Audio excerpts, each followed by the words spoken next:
My dear brothers in Islam, the shaitan was cursed. He was thrown out of paradise, guaranteed hellfire for eternity, and was given the curse of Allah Azza wa Jal for refusing one sajda. To who? To Adam, to a man. What's going to happen to us who refuse to bow down to the Lord of the heavens and the earth?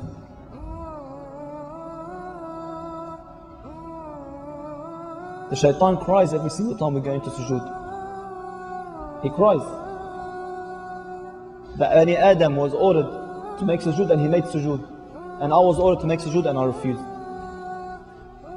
That watchman that the Prophet ﷺ guaranteed, whoever gets up while the Muslim army was going to war and they was going to sleep that night, who wants to get up and be a watchguard for the Muslims?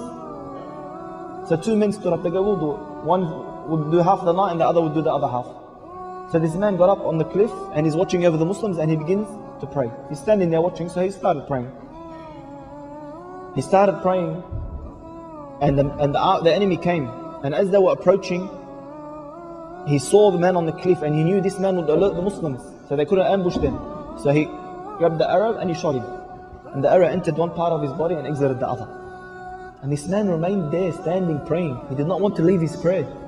Look how important it was to him. He didn't want to leave his prayer. We took some of the shababs a few weeks ago to skirmish paintball. Little paintball just hits you, it stings. You should see them run.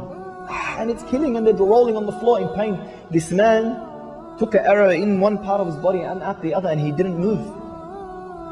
Another arrow, second one, straight in one part, out of the other. The third arrow, straight in one part, out the other. And he would not leave his prayer. At the end, he left his prayer and he returned. As he was returning, he called the man who was supposed to take over his shift. So the man looked at him, he goes, why would you not pray? Why would you not leave the first shot you had taken? He said, by Allah, I was praying a prayer. And I was reading a surah that was so beautiful that I did not want to leave. I wanted to die as I was praying and reading that surah. And if it wasn't for my promise to the Prophet ﷺ that I would guide the Muslims, I would have stayed in that prayer and died in that prayer. Look at the importance of salah in their lives. The man who wanted to get his leg chopped, what did he tell them? Chop it off while I'm in salah. You know how the narration goes? They done the whole operation. They chopped off his entire leg and he did not even grunt. He did not even grunt. Imam Bukhari radiallahu anhu. Imam Bukhari, the one who the scholars claim that the most sahih, the most correct, the most authentic book after the Quran is Sahih Bukhari. Not a household doesn't have this book. How was his prayer? His students once narrated, you know what they narrated? They narrated that once he got up to pray. And as he finished his prayer, he gave salam, he felt something on his back. So he moved his abayah and they saw hundreds of bee stings in his back. They go, what's that, ya Imam? He goes, I don't know. He prayed his entire prayer, a whole hive or whatever of bees attacked him and he didn't even feel it, he didn't even know what had happened until after he finished his prayer. Is this our prayer? Is this how our prayer is? Ali radiallahu anhu, look, why was he at such a great status?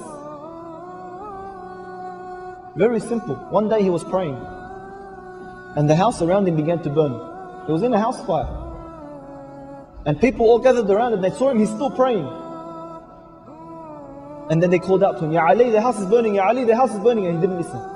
At the end of the prayer he gave salam and he walked out. They go, Ya Ali, didn't you hear us calling out to you that the prayer is burnt? The house is burning? He replied, can you hear what you're praying?